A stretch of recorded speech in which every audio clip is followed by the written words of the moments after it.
오늘 우리가 함께 나누고자 하는 말씀의 주제는 가르침 위에 우리의 믿음이 세워진다, 이 사실을 기억하고자 합니다. 다시 말씀드립니다. 우리의 믿음은 가르침 위에 세워진다 하는 사실을 기억하고자 하는 것이지요. 먼저 우리는 이런 질문과 답을 한번 생각해 보고자 합니다. 당신은 누구를 믿습니까? 이런 질문을 할 수가 있지 않겠습니까? 또는 다른 불신자들이 교회를 나가시는데 도대체 뭘 믿는 겁니까? 이렇게도 물어볼 수 있지 않겠습니까? 그러면 우리의 대답은 예수 믿습니다. 우리는 예수 믿고 예수가 우리의 구주이심을 믿습니다. 이렇게 답을 하지요. 그래서 신자, 예수를 믿는 사람이라고 하는 답을 합니다. 그런데 안타까움이 있습니다. 어떤 안타까움이 있느냐면 한 걸음만 더 질문하면 대답을 못하는 경우들이 허다하더라 하는 것이지요. 예를 들자면 이런 것들입니다.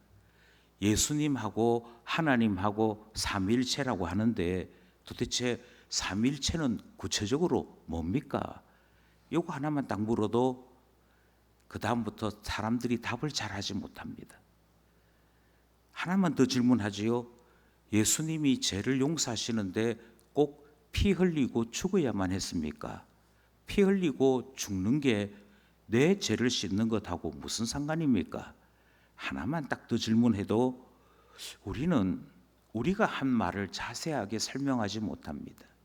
그러다 보니 사람들이 우리를 신자라고는 부르는데 뭘 믿는지를 잘 모르는 희한한 일이 발생을 하는 것이지. 저는 이 종말의 시대를 살면서 다시 한번 이 질문에 묻고 답하는 것을 생각하고자 합니다. 우리 스스로에게 물었으면 좋겠습니다. 나는 무엇을 믿습니까? 그리고 그 믿음은 견고합니까? 튼튼합니까? 우리는 예수를 믿는다고 말을 합니다. 예수를 믿는다고 말을 하는 우리가 예수 그리스도가 누구십니까? 물으면 대답하지 못한다면 저는 이렇게 말씀드리고 싶습니다. 예수를 믿고자 하는 것이지 예수를 믿는 것은 아니다, 이렇게 말씀드리고 싶습니다. 예수님이 참 좋은 분인 것 같아요. 그런데 제가 아직까지는 예수님이 구체적으로 누구인지를 모릅니다. 이 말과 같다는 것이지요. 여기에 우리의 고민이 깊습니다. 왜냐하면 바른 믿음이 없다면 그 믿음으로 말미암아 누리는 삶도 없기 때문입니다. 다시 말씀드립니다. 바른 믿음이 없다면 그 믿음으로 말미암아 누리는 삶도 없습니다. 대충 믿으면 대충 은혜 받을 것 같은데 그렇지 않습니다. 오히려 우리의 느슨한 이 신앙생활 때문에 때로는 책망받고 때로는 흔들리기 시작하더라 하는 것이지요. 그런 점에서 저는 확고한 배움, 이것이 필요하다라는 말씀을 드리고 싶습니다. 우리는 계속해서 주일마다 신앙생활을 합니다. 그런데 따지고 보면 두 가지 배웁니다. 성경 배우는 것이고 성경에서부터 교리 배우는 일을 합니다. 이것이 우리에게 왜 필요하냐 하면 이것이 믿음을 만들기 때문입니다. 여기에서 우리의 믿음 생활이 견고해지기 때문입니다. 그런데 참 놀랍게도 성경을 좀 읽는다는 분들조차도 성경은 알겠는데 신학, 그러니까 교리는 모르겠습니다. 잘 모릅니다. 이렇게 대답하는 일이 허다하더라 하는 것입니다. 저는 다시 한 번 더 오늘 이 밤에 우리에게 주신 이 말씀을 붙잡고 성경을 알아야 합니다. 교리를 알아야 합니다. 그리고 배울 때, 가르침 가운데 있을 때 우리의 믿음이 견고해집니다. 이 말씀을 다시 한번 드리고자 하는 것이지요. 오늘 우리가 읽었던 디모데후서 4장에 있는 이 말씀은 배경이 있습니다. 어떤 배경이냐면 바울이 디모데에게 이야기하기를 우리가 살고 있는 시대는 속이고 속는 시대다라고 하는 경고가 주어진 그 배경이 있습니다. 다시요. 우리가 살고 있는 시대는 어떤 시대인고 하니 우리가 만나는 모든 사람들에게서, 우리가 만나는 모든 일들 속에서 속이고 속는 그것이 만연한 시대를 살아가고 있다, 그렇게 말씀하지요. 디모데후서 3장 13절 말씀입니다. 함께 합독합시다. 시작. 악한 사람들과 속이는 자들은 더욱 악하여져서 속이기도 하고 속기도 하나니. 그래서 지금 바울 선생님이 아들 같은 디모데에게 너가 지금 목회하잖아, 너가 지금 하나님 말씀을 전하잖아, 그런데 너가 속해 있는 이 시대가 어떤 시대냐면 사람들이 갈수록 악해져. 그런데 왜 악해지느냐 하면 속이고자 하는 마음이 있고 심지어는 자기 자신도 속게 되는 시대야, 이 말씀을 하는 것이지. 신앙에 관하여 속이고 속는 그것은 이단과 관련이 있을 것입니다. 그러나 좀 더 다르게 말씀드리면 우리의 살아가는 삶의 가치들을 우리는 자꾸만 세상 사람들에게서 흔들리기 시작합니다. 어떻게 하는 것이 잘 사는 것입니까? 우리가 평생에 걸쳐서 배운 신앙 고백서, 대소, 교리, 문답, 일문일답은 하나님을 영화롭게 하는 게 잘 사는 것이라고 배웁니다. 하나님을 영원토록 기뻐하는 것이 잘 사는 것이라고 배웁니다. 그런데 참 신기하지요. 교회는 그렇게 가르치는데, 성경은 그렇게 가르치는데 세상만 나가게 되면 이 말은 확 바뀌어버립니다. 어떤 사람이 잘 사는 사람이냐면 큰 빌딩 하나 가지고 있는 사람이 잘 사는 사람, 돈이 있는 사람, 할아버지가 재벌인 사람, 그 사람이 잘 사는 사람이래요. 그런데 신자들이 반박을 하지 못합니다. 신자들이 그것이 틀렸다고 이야기하지 않습니다. 왜냐하면 교회에서 배운 것 따로, 세상에서 배운 것 따로가 섞여버리기 때문입니다. 다시 말씀드리겠습니다만 배우기는 배웁니다. 그런데 무엇이 안 되느냐 하면 확증력, 확신력. 이것이야, 굳게 붙잡아져야 되는데 굳게 붙잡지를 않습니다. 교회에서 목사가 물으면 어떤 사람이 인생을 잘 산 사람입니까? 이렇게 물을 때 하나님을 영화롭게 하는 사람이지요, 하나님 때문에 기뻐하는 사람이지요, 이렇게 답을 하고, 친구를 만나면 어떤 사람이 잘 사는 사람이야? 그렇게 물을 때 별거 있어, 돈이 최고지, 이 대답이 두 개가 같이 움직입니다. 이유가 무엇이냐? 배우기는 많이 배웠습니다. 확신하지는 않습니다. 확증하지는 않습니다. 그래서 오늘 본문에 있는 이 말씀을 주기 전에 아버지 같은 바울은 아들 디모데에게 우리가 얼마만큼 위험한 시대를 살아가는지 다시 한번 이야기할게. 속이고 속는 시대를 살아가고 있어. 정신 바짝 차리지 않으면 나도 모르게 이것도 맞고 저것도 맞고 이 시대를 살아가고 있어 라는 말씀이 배경이 됩니다. 그리고는 오늘 본문 말씀이 출발을 하는 것이지요. 속이고 속는다? 그러면 우리는 어떻게 살아야 되지? 그러면서 등장하는 것이 그러나 너는 이라는 오늘 본문 말씀이 등장하더라는 것이지. 이 시대 속에서 사도 바울의 처방이 무엇이냐? 사도 바울의 처방이 정말 사람들의 일반적인 생각과는 전혀 다릅니다. 우리가 이렇게 위험한 시대를 산다면 열심을 내어서 우리의 믿음이 불같이 타올라야 되지 않겠습니까? 더 강렬한 체험이 필요하지 않겠습니까? 이런 많은 생각들을 합니다만 그렇지 않고 사도 바울은 한 가지를 이야기합니다. 배우라. 배우는 것에 머물러라. 그렇게 말씀합니다. 그러므로 우리가 오늘 이 시간에 처음으로 생각하고자 하는 것은 배우고 확신한 일에 거하는 일이 참 중요하구나 하는 것을 공감하고자 하는 것이지요. 여기에는 세 개의 동사가 사용됩니다. 이 짧은 문장 하나 안에 동사가 세 개입니다. 먼저는 배우라는데, 배우라는 말은 지금 배워야 돼가 아니고 이미 배웠다 하는 과거형입니다. 과거로부터 너는 이미 배워오는 일을 했다는 것입니다. 그래서 정확한 표현은 배웠다입니다. 너가 과거로부터 배워온 것이 있어 라고 말해서 이야기합니다. 두 번째는 확신하게 되었다라고 하는 동사를 씁니다. 배움이 확신을 만들어내는 것입니다. 그런데 배움이 확신을 만들어내는데 지금 상태는 어떻게 되어야 되느냐 하면 바로 그 확신 가운데 거하는 일을 해야 된다. 이게 지금 바울이 이야기하는 목회의 원리이기도 하고 신앙의 원리이기도 하고 우리가 믿음에 대하여 생각할 때 내 믿음이 어떻게 해야 크지? 라고 하는 걸 고민할 때마다 생각해야만 하는 질서입니다. 여기서 우리는 이 세 가지를 간단하게 두 개로 줄여서 생각해 볼 수 있습니다. 배우는 사건이 있으면, 만약 배우는 일이 있었다면 그 배움은 반드시 확신에 거하게 되는 일을 만들어냅니다. 이것이 지금 우리가 읽은 본문에서 가장 중요한 교훈입니다.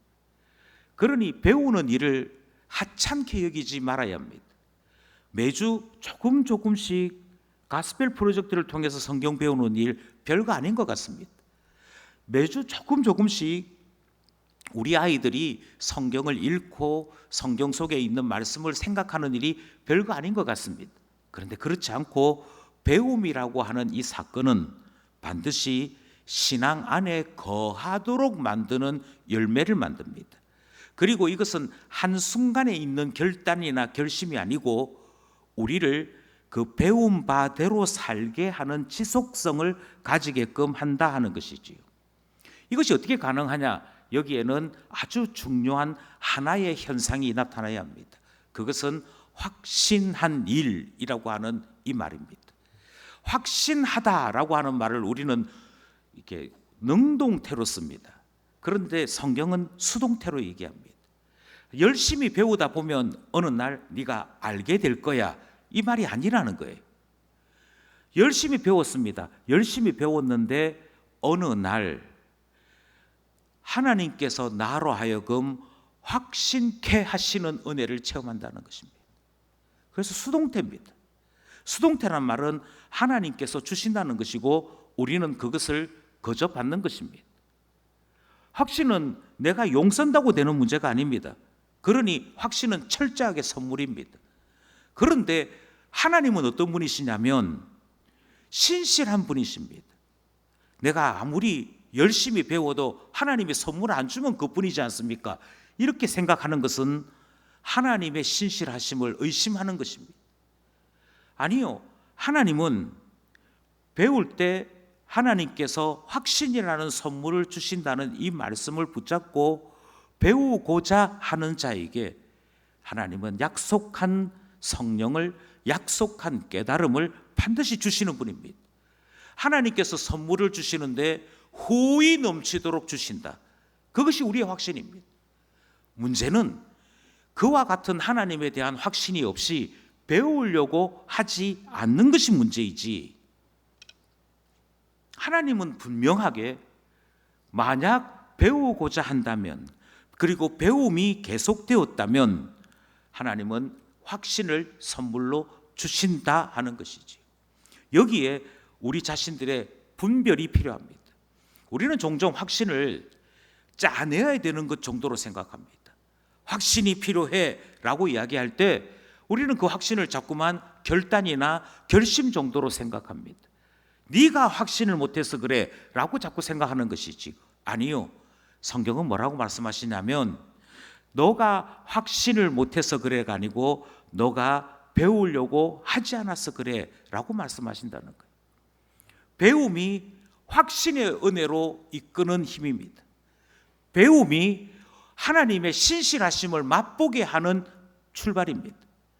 그리고 이 배움이 우리에게 확신이 되어질 때, 맞아, 하나님이 이것을 나로 하여금 깨닫게 하셨네 라고 하게 될 때 우리의 삶 자체가 말씀의 꼴을 먹는 확신 가운데 거하게 되는 그 평안, 그 위로의 삶을 살게 된다 하는 것이지. 이것이 우리가 지금 이 저녁에 배우고자 하는 가장 중요한 교훈입니다. 그러니 나이가 많든지 적든지 남자든지 여자든지 아무 상관없이 배우는 자 되어야 됩니다. 하나님 말씀을 꾸준하게 공부하는 자 되어야 됩니다. 그리고 하나님 말씀을 꾸준하게 공부해서 어디까지 이르게 되어야 되느냐면 하나님 말씀을 듣다가 이것이 맞아 하는 이 선물까지, 이 은혜까지 누릴 수 있어야 한다 하는 것이지요. 그리고는 사도 바울이 디모데에게 다시 하나하나 풉니다. 너가 배웠다라고 하는 말을 하지요. 그리고는 누구에게서 배웠는지 생각하라, 그렇게 이야기합니다. 너 배우는 거 이미 했어. 안 배운 게 아니야. 이미 배웠어. 그런데 여기에 배운다라고 하는 누구에게라는 말이 복수형입니다. 다르게 얘기하면 어떤 사람이 믿음의 사람으로 자라나는데 한 사람, 두 사람의 그 영향력 때문에 배움의 사람이 되고 신자가 되고 그렇게 되지 않는다는 것입니다. 그러면서 바울은 디모데를 예를 듭니다. 너가 믿음의 사람이 되기까지 누구에게서 배웠는지 한번 생각을 해봐. 이미 말씀드린 대로 우리의 배움이 어릴 때부터, 아주 적을 때부터 시작되어서 쌓이게 됩니다. 디모데는요, 세 사람에게서 배웁니다. 먼저 외할머니 로이스가 있었습니다. 어머니 유니게가 있었습니다.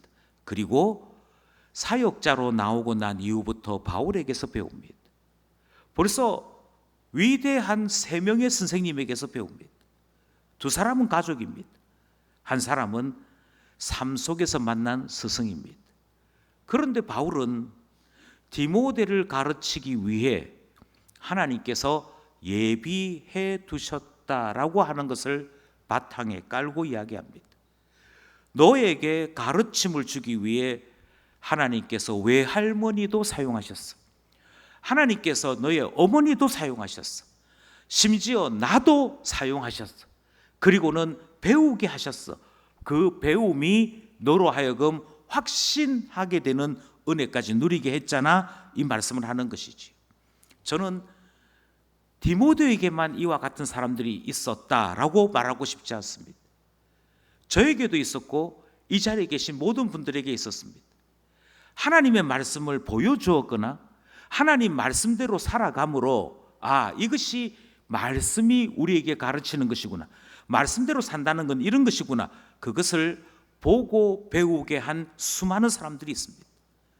심지어 하나님의 말씀을 하나하나 풀어서 이렇게 하는 게 큐티야, 이렇게 하는 게 묵상이야, 이렇게 하는 게 하나님 말씀을 관찰하는 거야, 해석하는 거야, 그런 사람들이 있었습니다. 그러니 여러분, 그 배움이 여러 사람들에게 있었다는 말은 하나님께서 여러 사람들을 동원해서 한 사람, 나를 가르친 일이 있었음을 기억했으면 좋겠습니다. 그렇게 해서 우리는 하나님의 말씀 배운 것입니다. 저는 교회에 나오기 시작하면서, 정식으로 교회에 출석하기 시작하면서 제일 먼저 여자 선생님에게서 배운 성경 구절이 있습니다. 그것은 갈라디아서 2장 20절입니다. 내가 그리스도와 함께 십자가에 못 박혔나니, 그 말씀을 중학생 되고 집안에서 몰래 교회 나와가지고 독일로 간호사로 간 선생님에게서 배운 첫 성경 구절이었습니다. 그 잠깐의 만남에서 배웠던 그 구절을 저는 아직도 기억합니다. 그리고 이 구절은 목사로 살아야겠다 결심할 때 제 마음속에 자꾸 생각나는 구절이었습니다. 그러니 다시 말씀드립니다. 배움은 여러 사람들을 통해 이미 시작되었습니다. 그 시작된 것을 하나님께서 나를 이렇게 가르쳐 주셨구나 받아들이지 못했을 뿐입니다. 그러니 여러분, 배움에는 얼굴이 있다, 이렇게 말씀드리고 싶습니다. 배움에는 얼굴이 있습니다. 성경을 배운다라고 하는 그 속에 하나님의 얼굴이 있어야 됩니다. 성경을 배운다는 그 속에 하나님의 숨결이 느껴져야 됩니다. 나를 사랑하신 하나님은 가장 좋은 교사를 내게 붙이셔서 하나님 말씀이 믿어지게끔 하십니다. 하나님 말씀이 믿어지게끔 하실 뿐만 아니라 나로 하여금 확신하는 사람이 될 수 있도록 그 확신을 선물로 주시는 일 베풀어 주십니다. 이것이 복음 안에서 말씀을 배운 일 아니겠습니까? 이 일이요, 바울에게 일어났고 디모데에게 일어났습니다. 그 뒤로 오고 오는 많은 사람들이 이 일을 반복해서 경험합니다.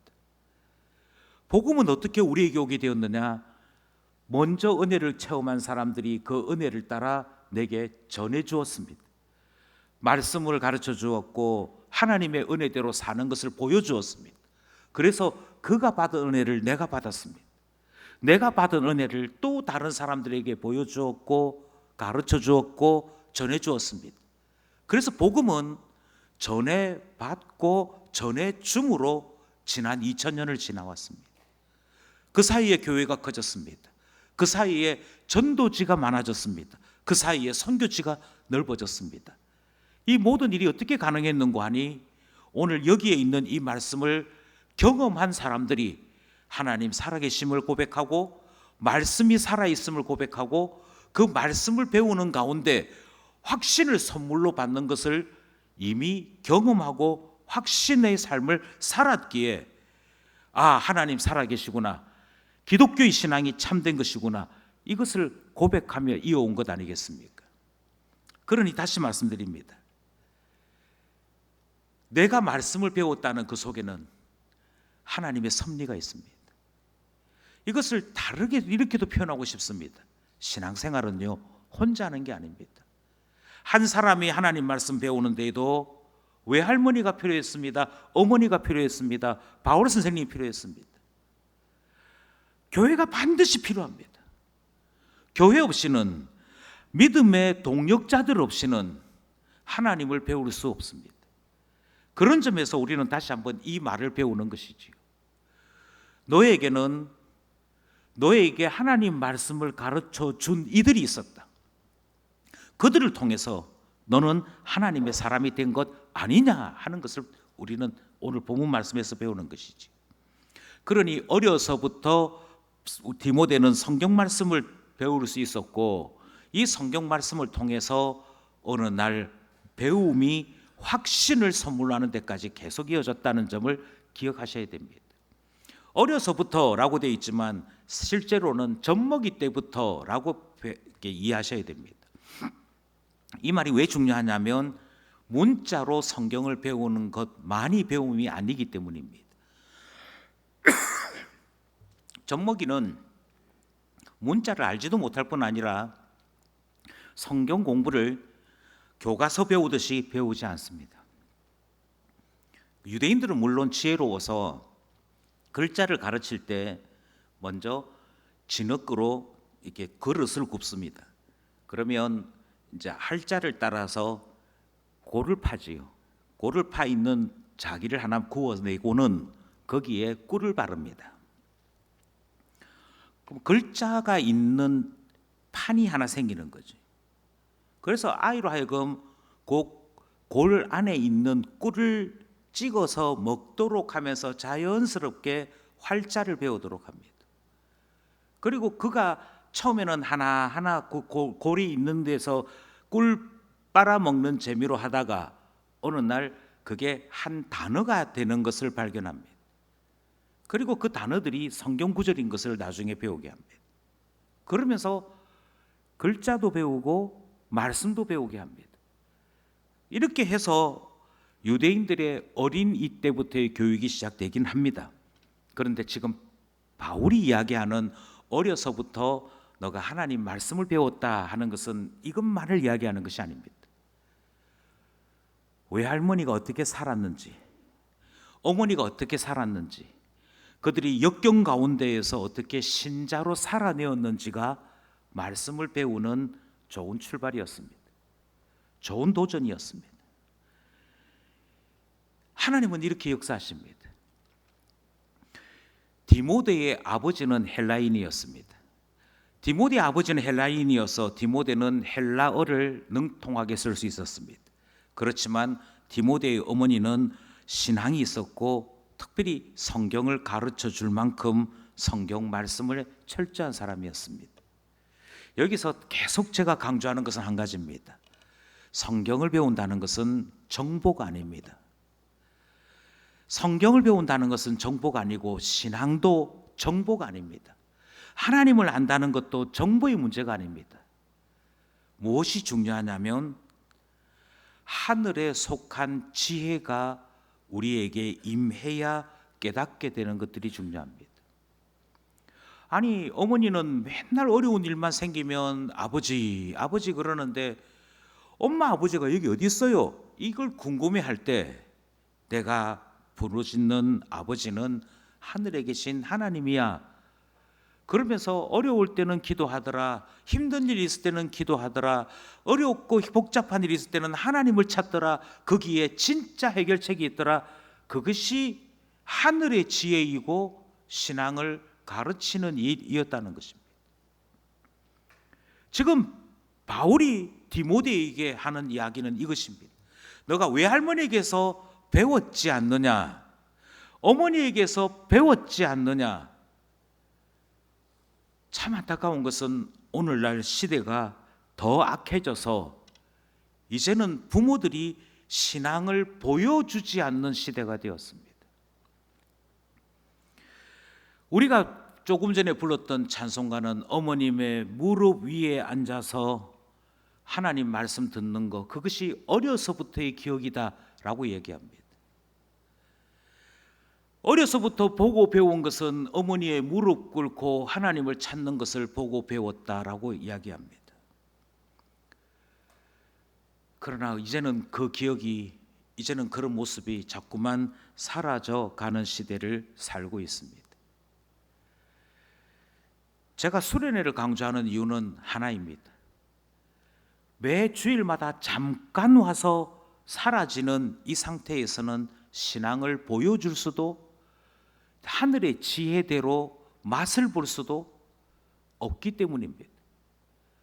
그저 빨리 마치기를 바라는 마음 하나로 시작되어지는 교회 학교에서는 제대로 가르칠 방법이 없습니다. 심지어 어떤 때는 부모들이 밑에서 기다리면서 빨리 안 내려오니 라고 이야기하게 되면 우리의 목표는 최대한 빨리 마치는 것이 목표가 되기도 쉽기 때문이지.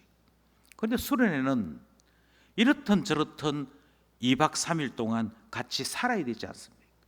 부딪혀야 되지 않습니까? 평소에는 안 하는 식기도도 수련회 때는 하겠지요. 그래서 수련회를 저는 중요하게 여깁니다.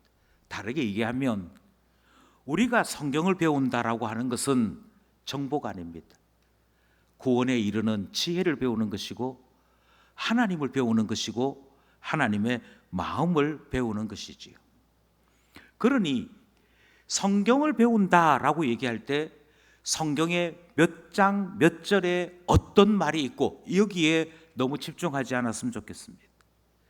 내가 어떤 구절에 어떤 문장에 어떤 단어를 그것을 아는 걸 가지고 내가 성경 안다 이러지 않았으면 좋겠습니다. 그것이 중요한 것이 아니기 때문입니다. 아니, 다르게 말씀드려서 성경 어느 구석에 있는 어떤 단어, 어느 구석에 있는 어떤 표현, 그것을 집중해서 아는 것이 성경 아는 게 아니고요.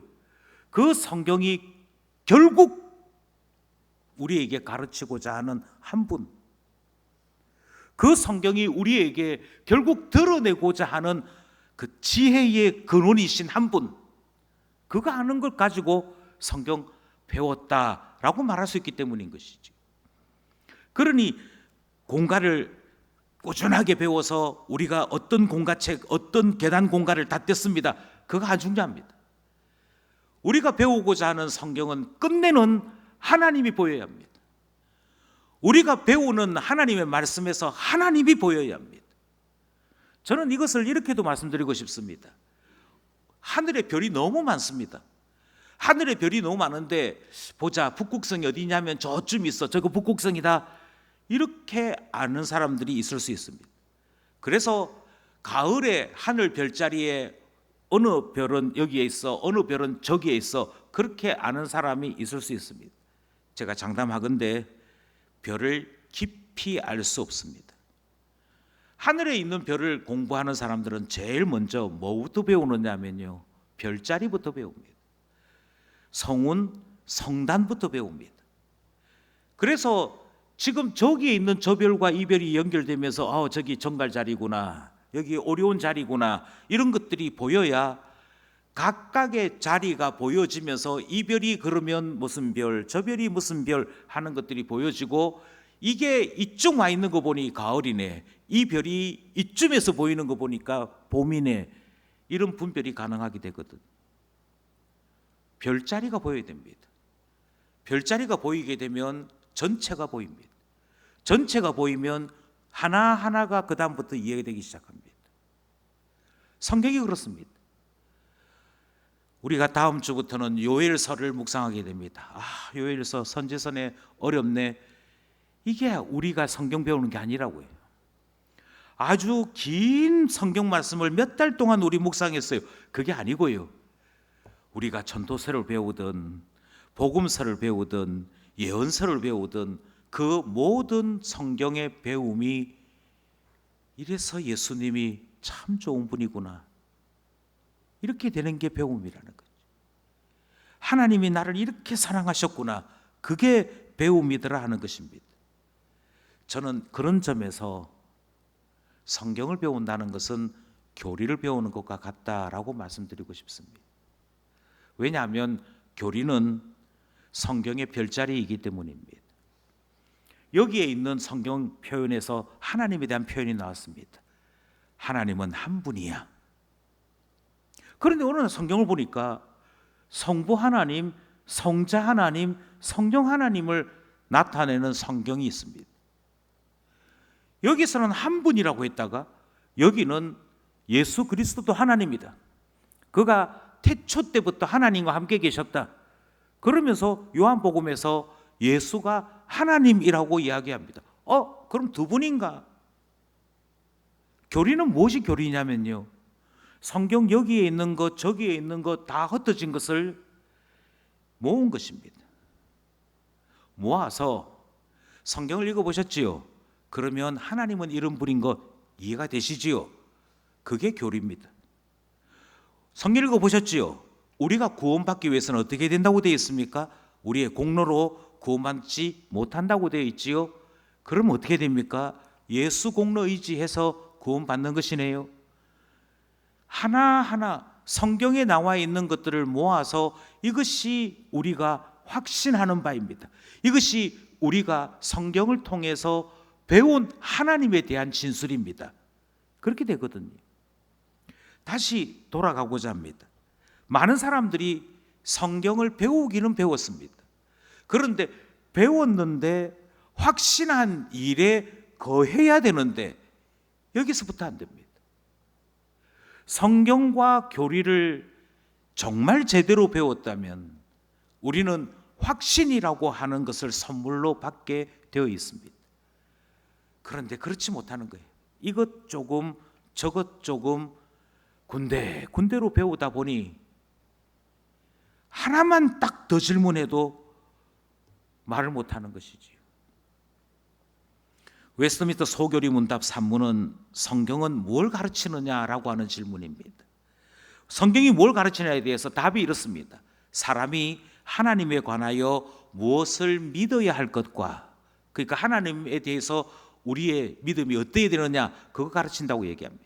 두 번째로 가르치는 것이 있습니다. 하나님께서 사람에게 요구하신 것, 그 요구하시는 본분이 무엇인가를 가르쳐 주는 것입니다. 하나님 배우는 것이고, 내가 어떻게 살아야 할지를 가르쳐 주는 것, 내가 어떻게 사는 게 본분대로 사는 것인지를 가르쳐 주는 것이 성경이다라고 말씀하고 있는 것이죠. 이 말은 성경을 제대로 읽었다면, 성경을 제대로 배웠다면 하나님에 대해 말할 수 있습니다. 교리가 확정될 수 있습니다. 성경을 제대로 읽었다면 내가 어떻게 살아야지 그것이 결정되더라 하는 것이죠. 그러고 난 다음에 주님 이대로 살겠습니다, 그게 우리가 받아야 될 선물이라니까. 그게 우리가 체험해야 될 주님 안에서의 배움이라는 것이죠. 그럼에도 불구하고 성경 이야기하면 힘들어 하다가 교리 이야기하면 정말 절망 상태와 같은 얼굴들을 볼 때가 있습니다. 교리를 이물질 정도로 생각하는 것이지. 교리는 공부하기 좋아하는 사람들이 하는 것이지 신자인 우리가 배워야 될 건 아닌 것 같습니다. 이렇게도 이야기하는 분들이 있습니다. 아닙니다. 다시 말씀드립니다. 성경이 만약 성경만 아는 사람을 표현하자면, 비유하자면 시력이 흐린 사람이 억지로 뭔가를 보려고 하는 그 정도 이야기라고 한다면, 교리는 하나하나를 뚜렷하게 볼 수 있도록 우리의 시력을 맞춰주는 안경과 같습니다. 제대로 볼 수 있도록, 이것이 전체의 흐름 속에서 흐트러지지 않도록 일러주는 것이 교리가 하는 일이지요. 이게 두 단계의 일을 말하고 있는 것이 아닙니다. 하나입니다. 하나를 두 단계로 나눈 것이지 두 가지 일을 하고자 하는 것이 아니다 하는 것입니다. 그럼 왜 우리는 지금까지 못했을까요? 그것은 오늘 본문 다음에서 이 사실을 강조하고 있습니다. 이거를 자꾸만 학교 공부식으로 해서 그렇습니다. 하나님이 어떤 분인지 알기 위해서 우리는 성경 배우는 것입니다. 우리가 어떻게 살아야 되는지 알기 위해서 성경 배우는 것이잖아요. 이 모든 것 속에 하나님의 숨결이 필요합니다.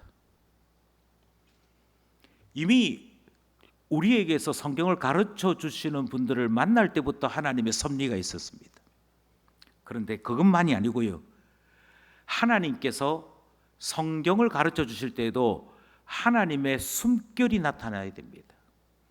저는 이것을 하나님이 숨을 내쉬는 것과 같다라고 말씀드리고 싶습니다. 성경이 어떤 책이냐라고 했더니 하나님의 영감으로 되었다라고 얘기합니다. 그런데 그 영감이 있듯이 뭐 대단한 영적인 이런 것 같잖아요. 아니고요, 하나님의 숨결로 되어 있다 이 말입니다. 그 말이 원뜻이, 그러니까 하나님께서 성경을 쓸 때에도 하나님의 숨결을 담아 쓰셨습니다. 그러면 이 성경을 읽을 때 하나님의 숨결대로 읽어야 되지 않겠습니까? 이 말을 다르게 저는 이렇게도 표현하고 싶습니다. 우리가 성경 말씀 배울 때 우리에게 호흡을 크게 하고 성경 말씀 배워야지 이렇게 안 하셨어요. 우리 힘으로 깨달아지거나 이해되는 것이 성경 말씀 아니고요, 성령님께서 우리에게 호흡을 주시고 영감을 주시고 지혜를 주시고 그래야 깨달아지는 것이, 그게 성경 말씀이라는 것입니다. 시편 33편 6절입니다. 함께 소리 내어서 합독합시다. 시작. 하나님의 말씀으로, 다시 여호와, 시작. 여호와의 말씀으로 하늘이 지음이 되었으며 그 만상을 그의 입 기운으로 이루었도다. 세상도 어떻게 만들어 놓은 거 아니? 하나님의 입 기운으로. 이 말은 하나님의 후 하는 호흡 속에 별도 나오고 나무도 생기고 이 말이 아니고요, 하나님의 숨결, 하나님의 섭리, 하나님의 손길, 그 모든 것들이 다 담겨져 있더라 하는 것이지.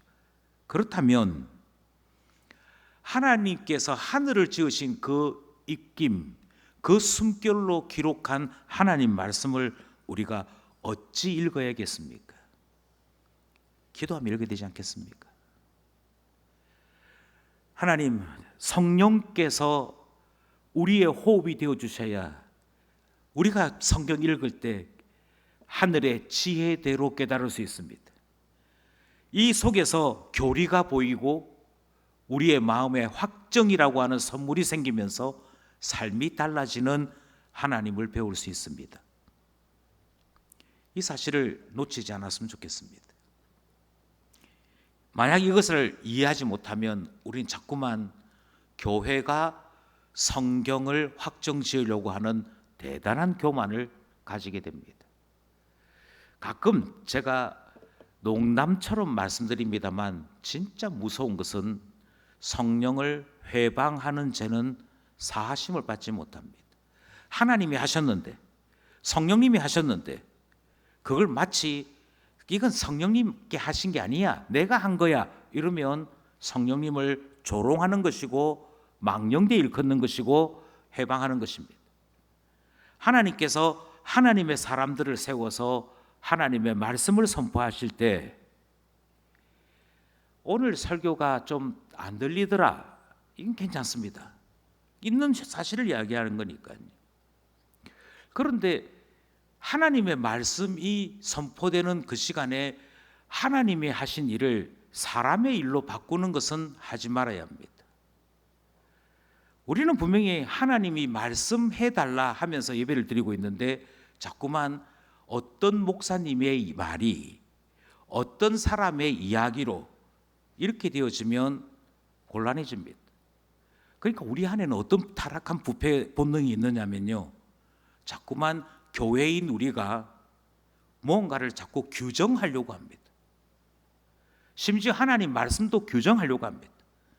이거는 하나님 말씀이 아니야, 이것은 하나님의 뜻이 아니야. 그런데 그렇게 해서는 성경을 배울 수 없습니다. 오히려 성경 말씀이 교회를 만들어야 합니다. 오히려 성경 말씀이 나를 만들어 가야 합니다. 하나님 말씀에 의인은 없다라고 말씀하시면 나도 의인이 아닌 줄 고백해야 하나님 말씀 들을 수 있습니다. 이 종말의 시대에 어떻게 살아야 되지라고 하는 말씀을 들었다면 내가 살고 있는 시대도 종말 시대구나 인정하고 살아야 합니다. 그런데 우리는 자꾸만 종말 그만하고 좀 은혜 받읍시다, 좀 건강해집시다, 하늘의 복을 받읍시다, 이런 이야기 좀 했으면 좋겠다. 그러면 다시 말씀드립니다. 교회가 자꾸 성경을 만들려고 하는 것입니다. 이것은 아주 무서운 죄입니다. 이 죄는 범하기도 쉽습니다만 다시 말씀드립니다. 농담처럼 생각하기 쉬우나 실제로는 무서운 죄입니다. 이 점에서 우리는 다시 한 번 더 성경 배우는 것을 생각해야 한다는 것이죠.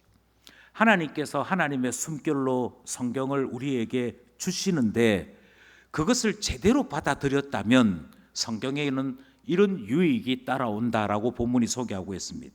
먼저 교훈이 있습니다. 두 번째로 책망이 있습니다. 세 번째로 바르게 함이 있습니다.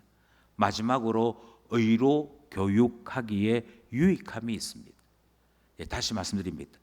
하나님 말씀을 제대로 받아들였다면 교훈이 있습니다. 책망이 있습니다. 바르게 함이 있습니다. 의로 교육하기에 유익함이 있습니다. 여기에 첫 번째 등장하는 유익이 교훈입니다. 교훈을 받게 된다라고 되어 있습니다. 그런데 여기에 교훈이라고 하는 말의 헬라어가 디다스칼리아입니다. 디다스칼리아라고 하는 이 말의 원래 뜻은 교리입니다. 그러니까 성경을 읽으면 그 성경에서 하나님을 배우게 되고 하나님을 배울 뿐만 아니라 우리가 믿는 도리가 이거구나, 우리가 이걸 확신해야 되는구나, 이게 성경 읽는 자에게, 성경을 통해 하나님을 만나는 사람들이 누리는 복이다 하는 것입니다. 그러니 다시 말씀드립니다. 성경 읽고 교리를 배우고 그게 확신을 선물로 받게 되는 길인 줄 저는 믿습니다. 이 사실을 기억하면서 우리가 살아야 되지 않겠느냐 하는 것이지요. 이어서 우리가 또 하나 고민하는 것은 바른 교훈이라고 되어 있는데요, 이 말은 원래의 뜻은 건강한 이런 뜻입니다. 바른 교리, 바른 교훈을 배운다는 말은 내 영혼이 건강해지는 길이다 하는 것이지요. 그런 점에서 교리는 우리 영혼을 비추는 건강 진단서와도 같습니다. 이제 저는 오늘 본문 말씀을 정리를 하려고 합니다. 오늘 본문 말씀에서 제가 강조하고자 하는 것은 다시 말씀드립니다. 잘 배워야 합니다. 가르침이 잘 배우는 것이 믿음을 세웁니다. 우리의 믿음은 잘 배운 그 토대 위에 세워집니다. 그런 점에서 가르침이 먼저입니다. 항상 가르침이 먼저입니다. 다르게 말씀드려서 배움이 먼저입니다. 긴 여름 동안에 우리가 2주에 걸쳐서 방학을 보내기도 했습니다만, 그러나 이제 개학도 했고 다시 한 번 더 이 교훈을 붙잡았으면 좋겠습니다. 이단이 넘실거리는 종말 시대를 사는 우리에게 나는 하나님 앞에서 바른 신앙을 위해 뭘 해야 되지라는 이야기를 할 때마다 한 가지를 꼭 기억했으면 좋겠습니다. 배워야 합니다. 내 자녀에게 뭘 해야 되지? 가르침이 먼저입니다. 내가 사랑하는 사람들에게 뭘 해야 되지? 가르침이 먼저입니다. 배우면 그것이 배움이 쌓이고 쌓이면 신실하신 하나님께서 확신을 선물로 주신다. 그것이 우리의 삶을 만든다. 이 사실을 기억하면서 하나님 앞에 우리의 삶의 표지를 세워나가는 우리 모두 되었으면 이 은혜를 함께 나누는 것입니다. 기도드리겠습니다.